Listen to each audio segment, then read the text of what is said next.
Centre of gravity bye integration, ये 22वां video है। Centre of gravity bye double integration का ये दूसरा वीडियो है।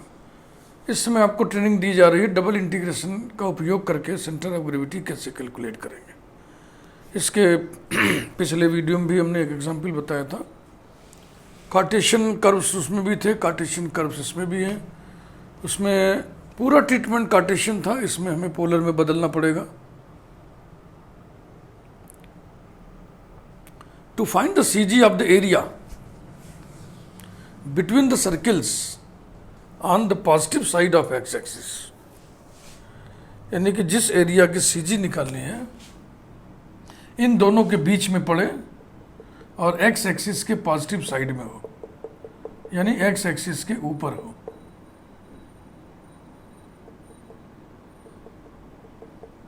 इस एरिया की हमें सीजी निकालनी है। तो सबसे पहले हमने एलिमेंट्री एरिया ले लिया है, एलिमेंट ले लिया है, उसके सीजी की बात करेंगे जैसा कि पिछले एग्जाम्पल में हुआ था, ठीक ना।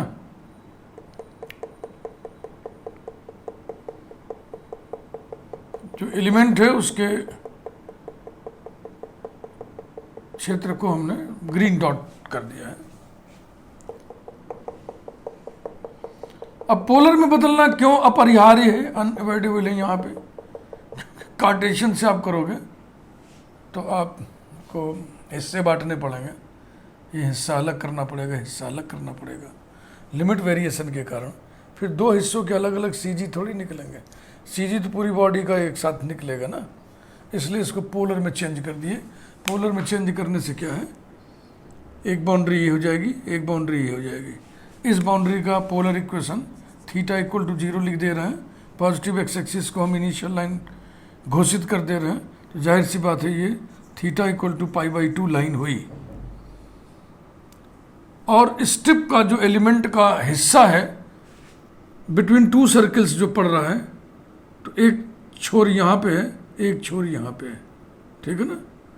यहाँ पे R1 है, यहाँ पे R2 है। R1 माने छोटे सर्किल का R, R2 माने बड़े सर्किल का R। A is greater than B इसमें ले लिया गया है। कुछ दिया नहीं क्वेश्चन में, ये मैंने अपने मन से लिखा है कि A बड़ा है, B बड़ा है, कौन बड़ा है।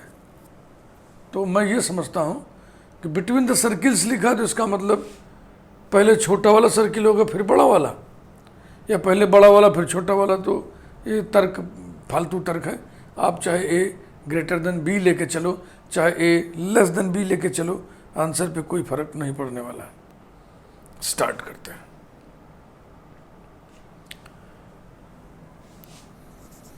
X square plus y square equal to 2ax, that is, इसको पोलर में बदल लीजिए। R square equal to 2a r cos theta implies that r equal to 2a cos theta, है ना। ये हो गया एक सर्किल। इसी प्रकार से दूसरे वाले को भी चेंज कर लीजिए।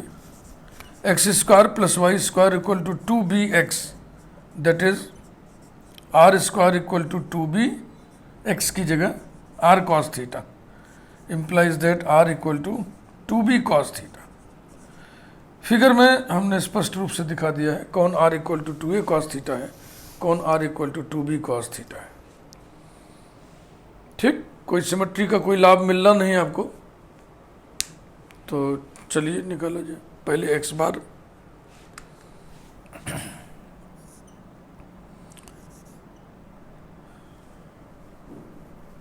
Late x bar y bar be the required CG, then x bar equal to integral x into rho dx dy division double integral rho dx dy, and y bar equal to double integral y into rho dx dy division double integral rho dx dy।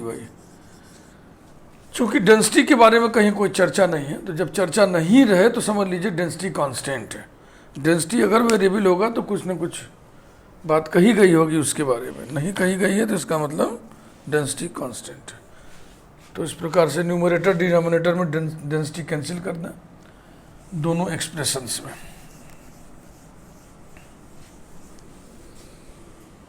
Concept खत्म, अब केवल जो है mechanical work करना है।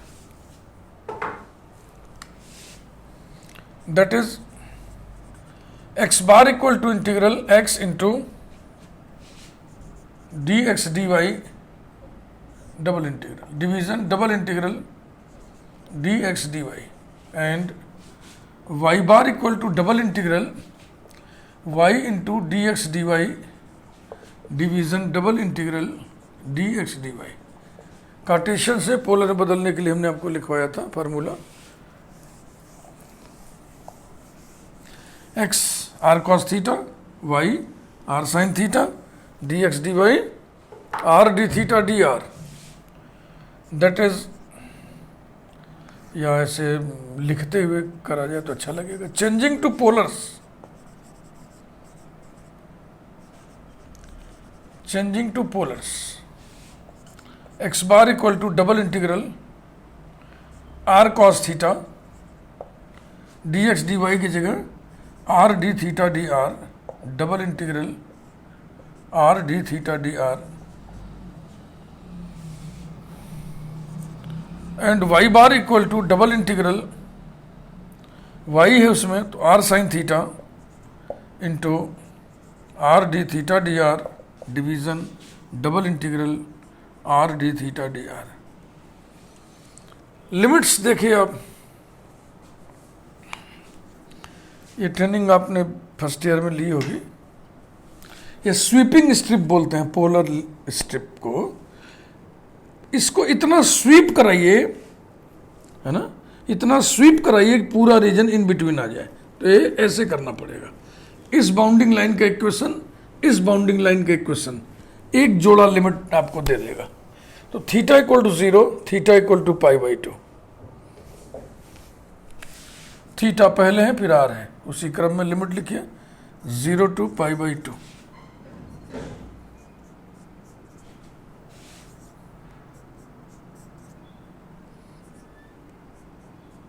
और are की limit strip के सिरों से निकाली जाती है। एक सिरा R1 इस कर्व पर है, इस सर्किल पर है, दूसरा इस सर्किल पर है। तो इस सर्किल पे R हमने R1 मान लिया है, इस सर्किल पे R हमने R2 मान लिया है। तो R की लिमिट हो जाएगी R1 टू R2, ठीक ना, R1 टू R2। पोल से पॉइंट की ओर से लेते हैं moment, R1 to R2।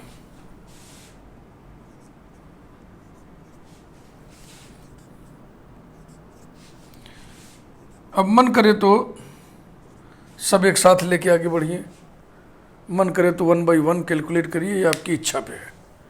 It depends on you. फिलहाल एक स्टेप और हम साथ साथ बढ़ाते हैं, फिर आगे सोचा जाएगा। Implies that x bar equal to integral 0 to pi by 2 integral R1 to R2 r square cos theta, r square cos theta D theta D R division double integral 0 to pi by 2 integral R1 to R2 r D theta D R and y bar equal to integral 0 to pi by 2 integral R1 to R2 r square sine theta D theta D r, है ना, integral 0 to pi by 2 integral R1 to R2 r D theta D r. ठीक, तो मैं समझता हूं कि अब हम लोग I1, I2, I3 तीन इंटीग्रल अलग अलग कैलकुलेट कर लें। अब चूंकि हमारे पास बोर्ड है ना, तो बड़ा स्पेस है, तो हम चाहें तो ये सब एक साथ लेके बढ़ सकते हैं, लेकिन नोटबुक में, कॉपी में ये थोड़ा फूहड़ लगेगा, आएगा नहीं एक साथ असल में सब, तो खराब लगेगा। आप 2 बार करने पर पूरा पेज भर जाएगा। तो इसको यहीं रोक करके 1 बाई 1 इसको हम लोग निपटते हैं।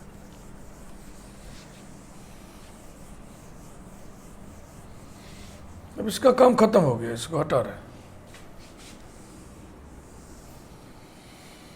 तो इस एरिया की सीजी कहाँ पे आएगी? जिससे जहाँ पे मटेरियल ज़्यादा होगा इधर ही कहीं आएगा, यहीं पर कहीं आना चाहिए।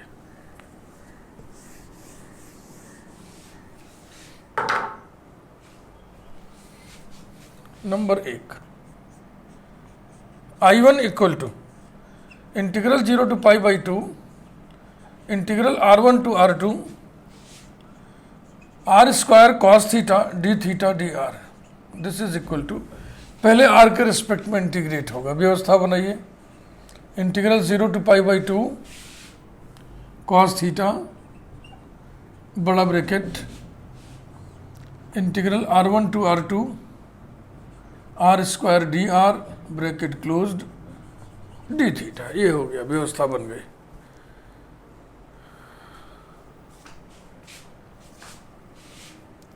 इक्वल्स टू, ये r³/3 आएगा ना, तो लिमिट जब रखिएगा तो क्या क्या आएगा?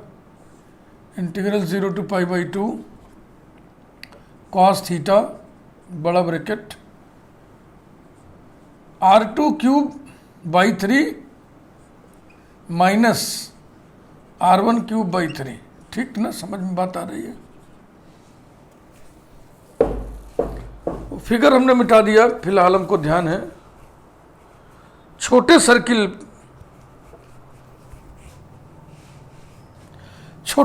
पे हमने R1 लिया था, R2 हमने बड़े सर्किल पे लिया था, A ग्रेटर देन B हम लेके चल रहे हैं। तो बड़ा सर्किल क्या होगा? R equal to 2A cos theta. इस पे क्या लिए थे? ये बड़े सर्किल पे R2 लिए थे, और R equal to 2B cos theta. ये छोटा सर्किल हो गया, ये बड़ा है ना B से, इस पे R1 है, इसको ध्यान रखना है। Equals to 1/3 integral 0 to pi by 2 cos theta into bracket R2³ 8A³ cos³ theta, 8A³ cos³ theta minus R1³ 8B³ cos³ theta bracket closed D theta is equal to 8 into A³ minus B³ upon 3। ये cos³ theta common हो जाएगा ना, 8A³ minus 8B³ बचेगा, वही लिख दिया हमने, और cos टू दी पावर 4 हो गया। Integral 0 to pi by 2 cos to the power 4 theta D theta. इसे भैया जरा संभाल के रखिएगा, उसकी जरूरत पड़ेगी बार बार। Equals to 8 into A³ minus B³ upon 3 into Wallis formula लगा 3/4 into 1/2 into pi by 2 by Wallis formula. Wallis भी बोलते हैं, वैलिस भी बोलते हैं, जो मन करे बोले, बाई वेलिस फार्मूला।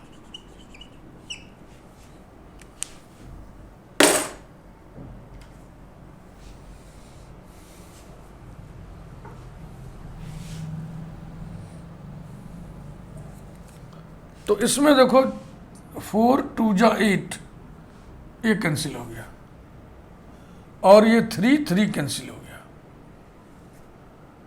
तो क्या बचा?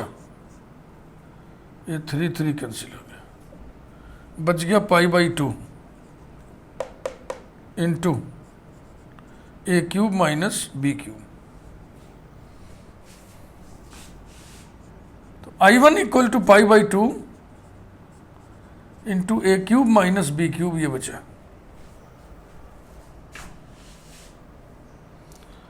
अब I2 इसको निकाल ले, साइन की जगह कॉस की जगह साइन हो जाना है बस।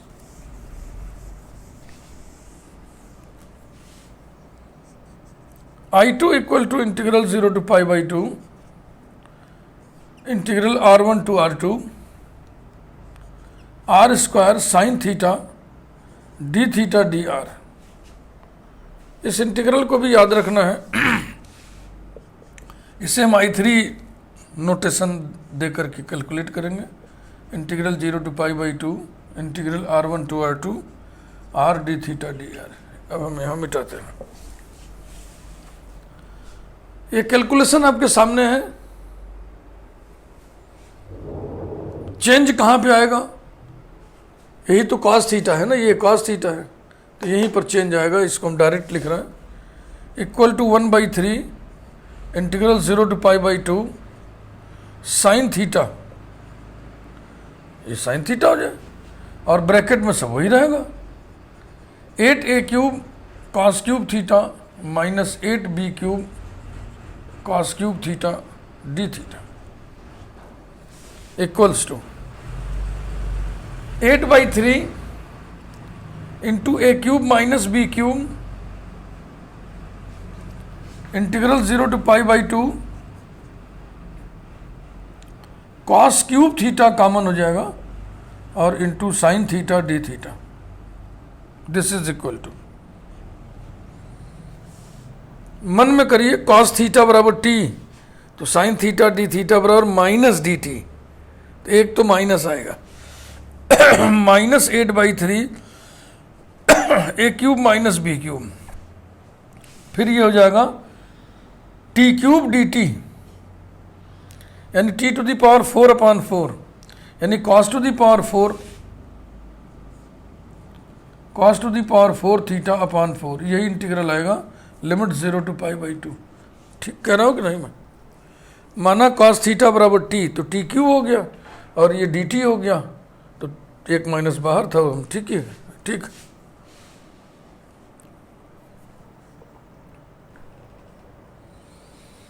अब ये लिमिट रखिए, मन में रखिए, cos π/2 0 होता है, cos 0 1 होता है, तो निगेटिव जो आएगा वो बैलेंस हो जाएगा। So it will be minus 8/3 a³ minus b³ into minus 1/4। अब कितना हुआ भाई? माइनस बैलेंस हो गया, यहाँ आ गया 2/3 a³ माइनस b³, इसे यहाँ लिख रहे हैं। I2 इक्वल टू, इसमें पाई नहीं आया, 2/3 a³ माइनस b³। हाँ, यहाँ नंबर 1 डाले थे ना, तो इसे नंबर 2 कर दो, ऐसे। अब तीसरे क्रम पर तीसरा इंटीग्रल I3 के नाम पर आइए उठाएं।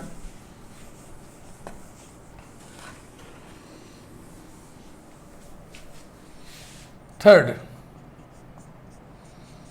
I3 equal to integral 0 to π/2 integral R1 to R2 R d theta dr equals to integral 0 to π/2 bracket integral R1 to R2 R dr bracket closed d theta.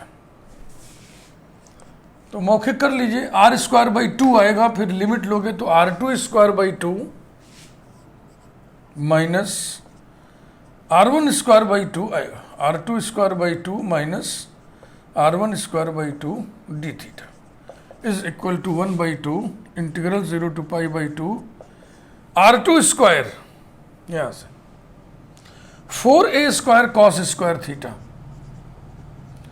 4a² cos² theta minus r1² 4b² cos² theta, 4b² cos² theta bracket closed D theta. इसे बिठा दें, इसे भी हटा दें।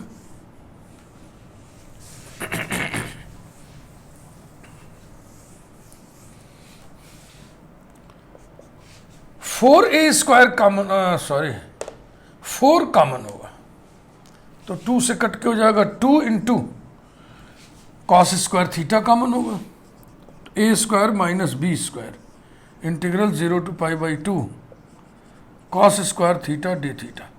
Values formula लगाइए, 2 into a² minus b² into π/4 by Wallis formula.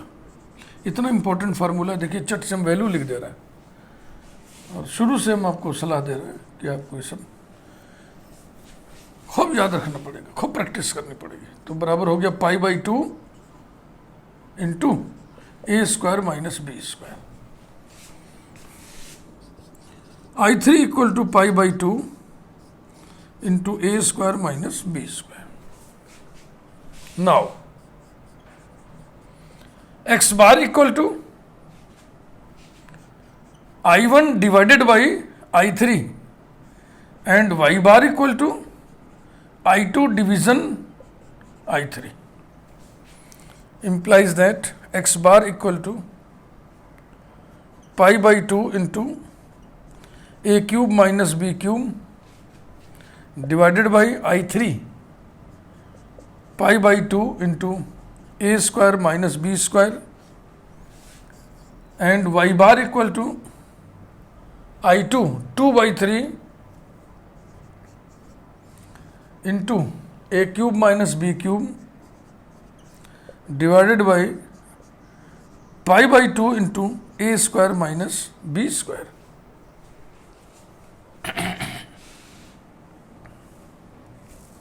ठीक है भाई, कोई गड़बड़ी तो नहीं हुई ना, मिटा दो।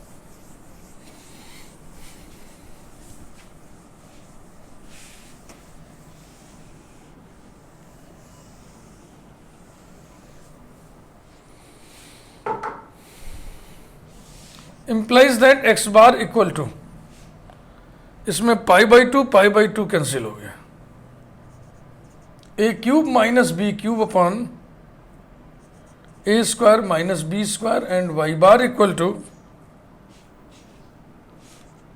2 by 3 into 2 by pi into A cube minus B cube upon A square minus B square.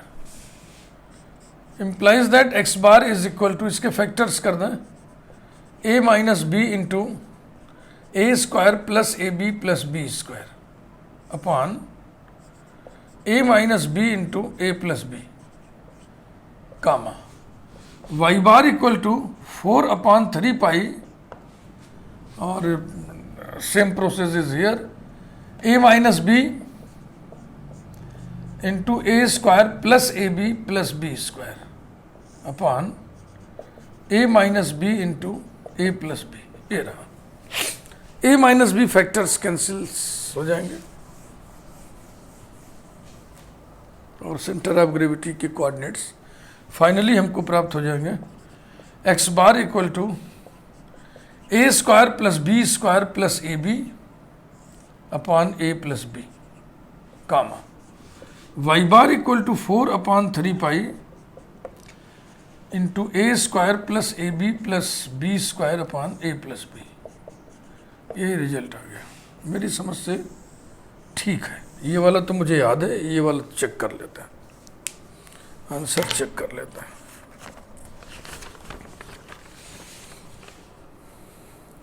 हाँ 4 अपॉन 3 पाई, ठीक है। तो अब इसको देखो, सिमेट्री ए और बी में सिमेट्रिकल नहीं दिख रहा है आपको? ये क्वांटिटी ए की जगह बी की जगह ए रख दोगे तो इसमें कोई फर्क पड़ेगा क्या? तो आप किसको बड़ा मान लिए थे, किसको छोटा मान लिए थे, अब आप उस बात को उल्टा कर दीजिए तो कोई फर्क पड़ेगा क्या? कोई फर्क नहीं पड़ेगा। इसीलिए क्वेश्चन में ए बड़ा है कि बी बड़ा है इसकी चर्चा नहीं की गई थी। Note,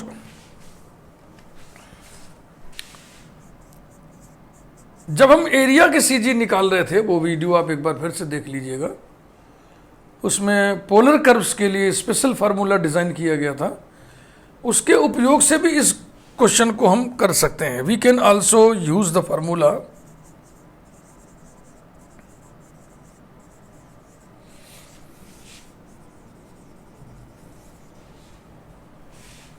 x bar equal to 2/3 integral r cube cos theta D theta division integral r square D theta. सिर्फ थीटा की लिमिट लोगे तो थीटा की एक बाउंड्री ये थी, एक बाउंड्री ये थी, 0 to π/2। हाँ, इसमें हम डबल इंटीग्रल का उपयोग नहीं कर रहे हैं ये।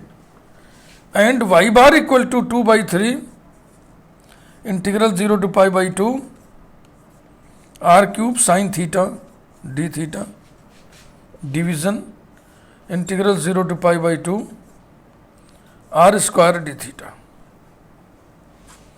ये तो फार्मूला है। अब ये अपने इस केस में क्या हो जाएगा, इधर मैं लिख दे रहा हूं यहां पे, that is X bar equal to 2/3 integral 0 to π/2 between है ना कि इस सर्किल के बीच में। तो एक बार आप आर की जगह R1 लोगे, एक बार आर की जगह R2 लोगे, तो फिर वही चीज़ है, कौन छोटा है कौन बड़ा है। तो अब हम देखो ऐसे R1³ माइनस R2³ लिख दे रहे हैं। तो R³ को आप लिखोगे ब्रैकेट में R1³ माइनस R2³ फिर cos theta D theta division integral 0 to π/2 bracket में R1 square minus R2 square D theta and y bar equal to 2/3 integral 0 to π/2 R1³ minus R2³ sine theta D theta division integral 0 to π/2 R1 square minus R2 square D theta. तो अगर अभी जो calculation हम लोग किए हैं उसमें पहले R के रेस्पेक्ट में इंटीग्रेट कर लिए थे, उसके बाद आप मिलाना यही आया था, एकदम एग्जैक्टली यही आया था। तो आपको हम ये बताना चाह रहे हैं कहीं कहीं तो डबल इंटीग्रेशन अपरिहार्य हो जाएगा कि डबल इंटीग्रेशन बिना लगाए नहीं निकलेगा, कैलकुलेशन बहुत लेंदी हो जाएगा, कॉम्प्लिकेटेड बहुत ज़्यादा हो जाएगा, बड़ा ही टीडियस जॉब हो जाएगा वो। और कहीं कहीं वैकल्पिक रहेगा, अगर कह रहा है डबल इंटीग्रेशन से करो तो करो, नहीं कह रहा तो आप फ्री हैं, चाहे यूज़ ऑफ डबल इंटीग्रेशन से करिए चाहे यूज़ ऑफ सिंगल इंटीग्रेशन से करिए, तो ये आप पे डिपेंड करता है। तो सेंटर ऑफ ग्रेविटी की बातचीत जारी रहेगी। एक वीडियो में एक ही एग्जाम्पल हो पा रहा है, शायद ही कहीं कहीं कुछ वीडियोज़ में 2 एग्जाम्पल हो पाए हैं। वीडियो लाइक करिए। Thank you very much.